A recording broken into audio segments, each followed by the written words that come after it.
नमस्कार दोस्तों, मैं हरपाल सिंह फ्लोरा और आप देख रहे हैं खेलो इंडिया न्यूज़। हम इस समय गोवा में हैं, नेशनल गेम्स चल रहे हैं, 37th नेशनल गेम्स चल रहे हैं और आज क्लोजिंग सेरेमनी है।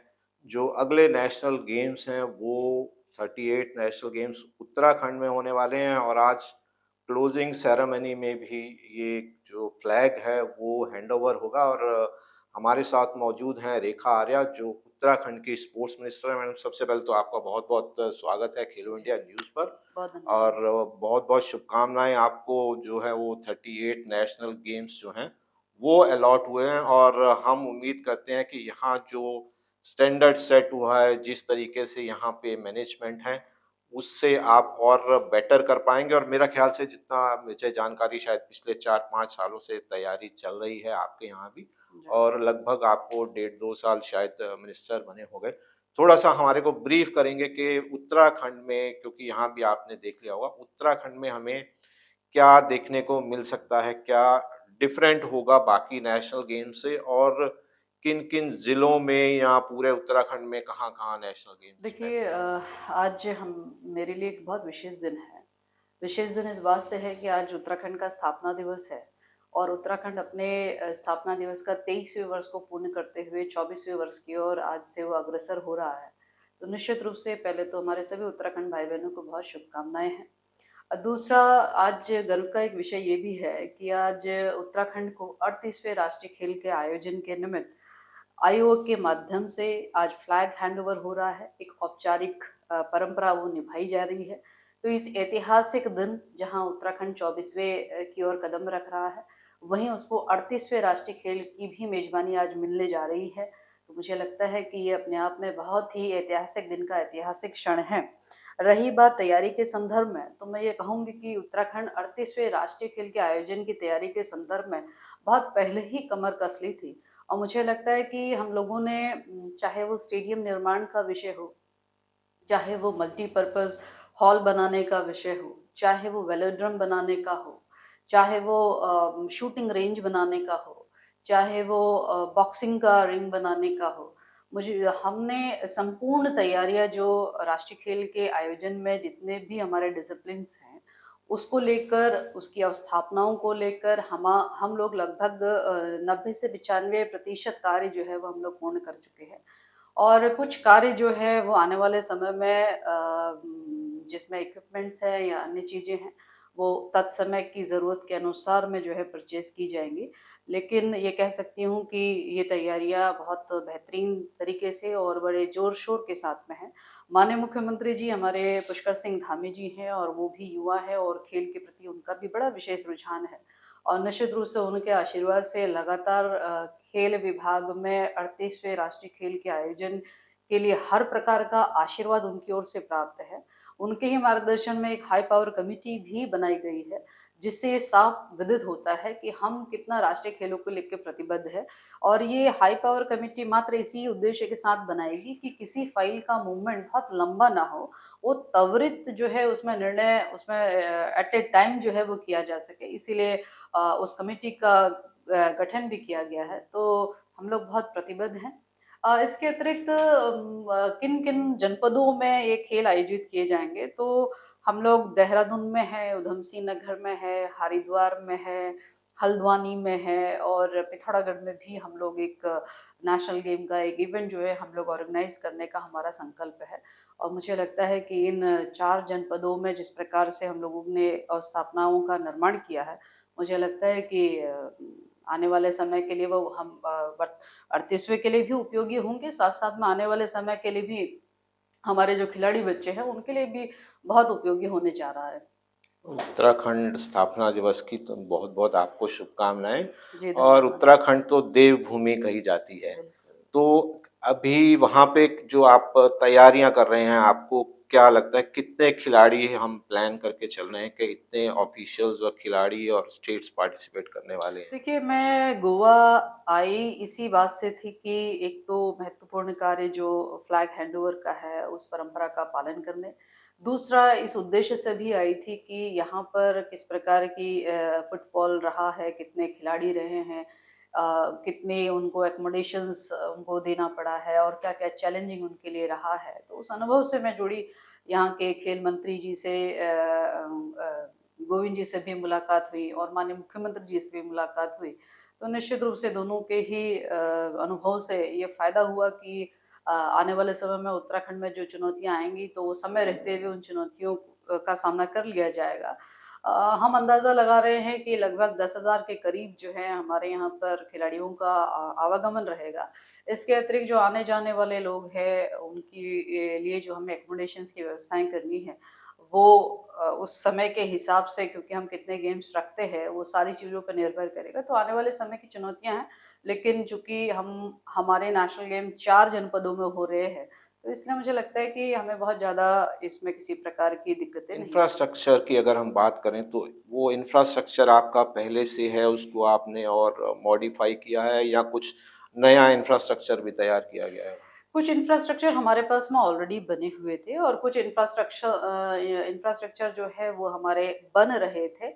और अपने इस जब मैं स्पोर्ट्स मिनिस्टर बनी 2022 में तो अपने 1.5 साल के कार्यकाल में उसको लक्ष्य लेते हुए हम लोगों ने लगभग लगभग अब वो इंफ्रास्ट्रक्चर पूर्ण होने की अवस्था में है। इसीलिए मैं कह रही हूँ कि लगभग 90 से 95% हम लोगों ने पूर्ण कर लिया है। और आने वाले समय में जिस प्रकार से ये जो टेक्निकल टीम होती है उस टेक्निकल टीम के माध्यम से आगे उनके जो जो ऐसा प्रतीत होता है कि इनमें ये चीज़ें ठीक की जानी है या ये इसमें ये मॉडिफाई होना है तो हम उसके अनुसार भी सक्षम हैं उसमें आगे उसमें ऐड ऑन करने के लिए भी और कुछ ठीक करने के लिए भी।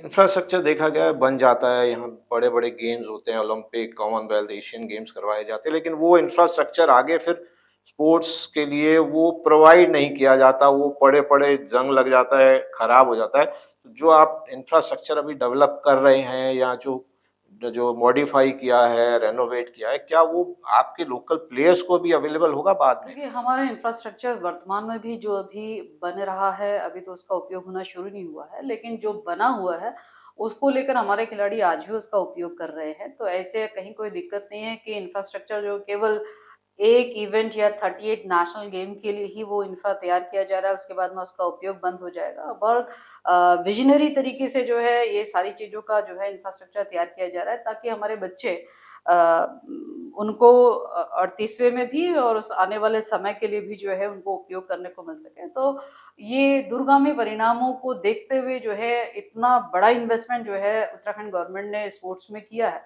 तो केवल उत्तराखंड के बच्चों के लिए किया है ताकि हमारे बच्चों को संसाधनों के लिए अन्य राज्यों में न जाना पड़े, यहीं अपने राज्य में रहते हुए उनको खेलने के लिए साधन संसाधन कोच इत्यादि प्रोवाइड हो सके। तो वो फैसिलिटी उनके लिए ही है, जो बनी हुई है उस पे वो लोग उसका उपयोग भी करते हैं और जो बन जाएगी उसके उपरांत भी उसका उपयोग करेंगे। उत्तराखंड नेशनल गेम्स करवाने से उत्तराखंड के जो प्लेयर्स हैं, उनको कितना एक्सपोज़र मिल पाएगा और आने वाले टाइम में आपको लगता है कि उसका बेनिफिट जो है वो बच्चे ले पाएँगे? देखिए किसी भी राज्य के लिए ये बहुत गर्व का विषय है कि उसे नेशनल गेम की मेजबानी करने का अवसर मिले। तो मुझे लगता है कि जब से उत्तराखंड को देवभूमि को 38वें राष्ट्रीय खेल करने की मेजबानी मिली है, तब से हर एक बच्चा, हर एक नागरिक बहुत ही ज़बरदस्त तरीके से उत्साहित है। और ये इस बात से भी उत्साहित है कि हमारे राज्य को बने हुए मात्र 23 साल पूर्ण हुए हैं। छोटा-सा राज्य है और देवभूमि के रूप में हमारा राज्य है और कई आपदाओं का सामना करता है। उसके बाद में फिर जीवंत होके, खड़ा होके फिर दौड़ना शुरू कर देता है। तो वो अपनी क्षमताओं को भी दिखाना चाहता है और निश्चित रूप से मुझे लगता है कि जब उत्तराखंड अपनी क्षमताओं को दिखाएगा, क्योंकि अब तक में हम लोगों ने जितनी आपदाएँ देखी हैं और उसके बाद में उसका सामना करते हुए उभर के आए हैं, तो ये एक दिखाने का भी एक बहुत अच्छा अवसर अपनी क्षमता का ये वक़्त है, जब ये कह सकता है उत्तराखंड कि हम 38वें राष्ट्रीय खेलों का आयोजन हमने सफलतम रूप से किया है। तो फ़ायदा तो सबसे बड़ा ये है कि हर उत्तराखंडी का मन और उसकी आत्मा गर्व के साथ में जो है इस राष्ट्रीय खेलों का स्वागत करती है और अपने आप को गौरवान्वित महसूस कर रही है।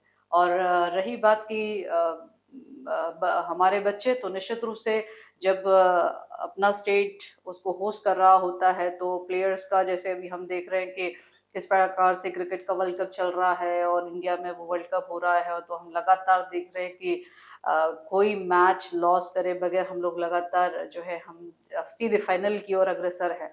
तो ठीक है, उसी प्रकार से जब स्टेट होस्ट करता है तो स्वाभाविक रूप से अपने यहाँ के खिलाड़ियों का जबरदस्त मनोबल होता है। उनको पता होता है कि नेशनल गेम होने जा रहा है, तो वो अपनी तैयारी भी उसी परफेक्ट लेवल पे करते हैं, क्योंकि उनको यहाँ उनके लोग देखने को होते हैं और वो उनसे बेस्ट चाहते हैं। तो मुझे यही लगता है कि हमारे बच्चे अपने बेस्ट देने के लिए जो है वो आतुर है। आप इस गेम से लगता है कि उत्तराखंड कहीं स्टेट को जो है वो स्पोर्ट्स टूरिज्म की तरफ आप बढ़ सकते हैं? देखिए, निश्चित रूप से उत्तराखंड में इतनी संभावनाएँ हैं। हमारे बच्चे हर क्षेत्र में बहुत अच्छा कर रहे हैं और मेरा तो सपना है और मैं कहती भी हूँ कि उत्तराखंड देवभूमि भी कहलाया जाता है। उत्तराखंड को हम सैन्य भूमि भी कहते हैं, सैन्य क्योंकि भूमि, हर घर से जो है बिल्कुल। एक सैनिक पैदा होता है। जी। तो उत्तराखंड को अब जो है खेल भूमि भी कहा जाए, इसका परिचय खेल भूमि के रूप में भी निकलना चाहिए। जिस प्रकार से 1.5-2 सालों के प्रयासों से माननीय मुख्यमंत्री जी धामी जी के आशीर्वाद से जिस प्रकार का सहयोग प्राप्त हुआ है और जिस प्रकार के बहुत बेहतरीन निर्णय उनके हित में हुए हैं, तो मुझे पूरा भरोसा है कि इस 38वें राष्ट्रीय खेल के आयोजन के साथ में ही जिस प्रकार की एक खेल क्रांति आएगी और खेल युग का प्रारंभ होगा, तो मैं मानती हूँ कि आने वाला समय उत्तराखंड की जो ये भूमि है, जो देवभूमि, सैन्य भूमि, फिर उसके बाद में खेल भूमि के रूप में भी इसका परिचय बनेगा। नेशनल गेम्स में कहीं फंड्स को लेकर कहीं कोई समस्या आ सकती है या आप उसके लिए प्रिपेयर हैं कि क्योंकि अनएक्सपेक्टेड एक्सपेंसेस और स्पेशली जब आप पहाड़ी एरिया में हों तो थोड़ा-सा कई बार ऐसा होता है कि कुछ एक्सपेंसेस अनएक्सपेक्टेड एक्सपेंसेस आ जाते हैं, उसके लिए कितनी तैयार हैं? देखिए जैसे ना। यहाँ बारिश अचानक से हो गई और वो बिल्कुल, बिल्कुल। देखिए उत्तराखंड पूरी तरीके से मन बना चुका है और प्रतिबद्ध है और मुझे लगता है कि माननीय मुख्यमंत्री जी का जिस प्रकार का विजनरी व्यू रहा है, तो हम लोगों ने बहुत पहले ही उनके अध्यक्षता में एक बैठक हुई थी, जिसमें उन्होंने एक हाई पावर कमेटी बना दी गई थी, जिसमें ये निर्णय कर लिया गया था कि नेशनल गेम के किसी इवेंट के लिए, नेशनल गेम के किसी का कार्य के लिए एक मतलब पैसों की कोई कमी नहीं रहेगी, यह संकल्प सबने बांध लिया था, जिसमें चीफ सेक्रेटरी से लेके वित्त सचिव से लेकर सभी इफेक्टिव पर्सन जो इसके लिए जिम्मेदार हो सकते थे, सभी बैठक में थे और मुझे लगता है कि पैसों की दिक्कत जो है उत्तराखंड को नहीं आने वाली है, क्योंकि इस बात को हम लोग लेके चल रहे थे कि यदि हमारे यहाँ पे 10,000 लोग आएंगे और यदि हमें सारी व्यवस्थाएं देखनी है, तो हम एक अनुमानित था कि इतना खर्चा आएगा, तो वो संकल्प है, उसकी व्यवस्था राज्य सरकार ने बना रखी है। तो पैसों की कहीं कोई दिक्कत जो है उत्तराखंड सरकार को आने वाले समय में नहीं आने वाली है, क्योंकि हमारे लिए महत्वपूर्ण नेशनल गेम है और हमारे लिए हमारे बच्चों का भविष्य है, देश के बच्चों का भविष्य है। जो एक समागम जो है पूरे देश के बच्चों का, खिलाड़ियों का समागम जो है वो आने वाले समय में देवभूमि में होने जा रहा है, तो पैसे की मुझे लगता है कहीं कोई कमी नहीं है। इस नेशनल गेम्स से जो बच्चे आपके मेडल विनर्स हैं, उनको फाइनेंशियल सपोर्ट या कोई जॉब्स कुछ इस तरीके का बेनिफिट मिलेगा? देखिए, हमारे बच्चे जो है चाहे वो 37वें राष्ट्रीय खेल में जिन्होंने भी गोल्ड से लेके ब्रॉन्ज से लेके सिल्वर तक में मेडल हासिल किए हैं और हमारे बच्चे जो 2014 से लेके अब तक में उत्तराखंड का प्रतिनिधित्व करते हुए उत्तराखंड का नाम रोशन करने का काम किया है, ऐसे सभी बच्चे जो है आने वाले समय में राज्य सरकार खेल विभाग जो है विज्ञप्ति निकालेगा, चाहे वो नगद इनाम धनराशि के रूप में हो, चाहे वो उनके जॉब के रिगार्डिंग हो। तो दोनों ही परिप्रेक्ष्य में जो है विज्ञप्ति के माध्यम से ये बच्चे आवेदन कर सकते हैं और सर जो भी उनका पसंदीदा उनको लगता हो उसके लिए वो अप्लाई कर सकते हैं और निश्चित रूप से राज्य सरकार उनको देने के लिए प्रतिबद्ध है। स्पोर्ट्स में जॉब्स आपके यहाँ या फाइनेंशियल सपोर्ट रेगुलर दी जाती है? इंटरनेशनल प्लेयर्स हैं, नेशनल प्लेयर्स हैं? देखिए, स्पोर्ट्स मैं कह सकती हूँ कि अब लोगों के फोकस में अब आया है जब से प्रधानमंत्री जी ने खिलाड़ियों को प्रोत्साहित करने का काम प्रारंभ किया, जब से प्रधानमंत्री जी ने खेलो इंडिया प्रारंभ किया, जब से प्रधानमंत्री जी ने खिलाड़ियों के साथ में चाहे वो जीते अथवा हारे उनके साथ संवाद कायम करने का काम किया है, तब से मुझे लगता है कि इस खेल मंत्रालय भारत सरकार और राज्य सरकारों के जो खेल विभाग है वो अति सक्रिय हुए हैं और आज ये कहते हुए बहुत गर्व है कि खेल के रूप में हाँ, पूरी सरकार केंद्र बिंदु में रखते हुए कि हमारे बच्चे को यदि हमें नशे से दूर करना है, किसी व्यसन से दूर करना है, तो हमें यहाँ डाइवर्ट करना है, और हमारे बच्चे में बिल्कुल। टैलेंट है तो हमें उसे यहाँ लेकर आना है। तो उसके लिए मन बना लिया है, और प्रधानमंत्री जी के मार्गदर्शन में मैं समझती हूँ कि खेल के प्रति अब बजट में भी वृद्धि हुई है, और खेल को सपोर्ट करने के लिए, क्योंकि स्टेट की भी ब्रांडिंग होनी है, स्टेट का भी नाम होना चाहिए, बच्चे को भी जो है प्रमोशन मिलना चाहिए। तो मुझे लगता है ये सारे संकल्प हैं जिसके कारण से जो है खेल को सेंटर में रखते हुए अब कार्य योजनाएं तैयार हो रही हैं। तो इसलिए इन 1.5 वर्षों में खेल ने बहुत ऊंचाइयां छुई हैं। आज हमारे बच्चे 37वें में बहुत अच्छा उन्होंने परफॉर्मेंस किया है। हमने 36वें में उनके परफॉर्मेंस को काफी गिरते हुए देखा था, 37वें में हम उभरते हुए देख रहे हैं, 38वें में और उभरते हुए देखेंगे। और जिस प्रकार से राज्य सरकार उनको लगातार मनोबल से लेके सपोर्ट का काम कर रही है, तो मुझे लगता है कि अब वो जमाना लद गया जब खेल को जो है हम एक दोयम दर्जे का मानते थे, या उसका स्कोप नहीं मानते थे, या खिलाड़ी होना एक अपराध होता था, उसका भविष्य अंधकार में माना जाता था। अब सब बदल गया है। मुझे लगता है कि खिलाड़ी ही ऐसा व्यक्ति है जो पूरे विश्व में छाने की क्षमता रखता है, जबकि एक नौकरी पेशा व्यक्ति केवल वहीं तक सीमित रह सकता है, लेकिन बिल्कुल। एक खिलाड़ी के अंदर वो सबका आइडियल बनने की क्षमता रख सकता है, पूरे विश्व में छा सकता है। तो इसलिए खेल को लगातार राज्य सरकार प्रमोट कर रही है। चलिए, आप अगले जो नेशनल गेम्स करने जा रहे हैं उसके लिए बहुत-बहुत शुभकामनाएँ हैं। और दोस्तों, आज फ्लैग सेरेमनी के बाद काउंटडाउन शुरू हो जाएगी, और मैडम ने आज जितना भी बताया किस तरीके से वो नेशनल गेम्स और क्या लेवल जो हैं वो इम्प्रूव करने वाले हैं, उस पर हमारी नज़र बनी रहेगी। 1 साल तक हम जो हैं वो मैडम को परेशान करते हाँ, रहेंगे, निश्चित रूप संपर्क से। में रहेंगे, और हम आपको लगातार जो है इस नेशनल गेम्स जो होने जा रहे हैं उत्तराखंड में, उसकी जानकारी आप तक लेके आते रहेंगे। बहुत-बहुत शुक्रिया, धन्यवाद हमारे जी, साथ। बहुत धन्यवाद।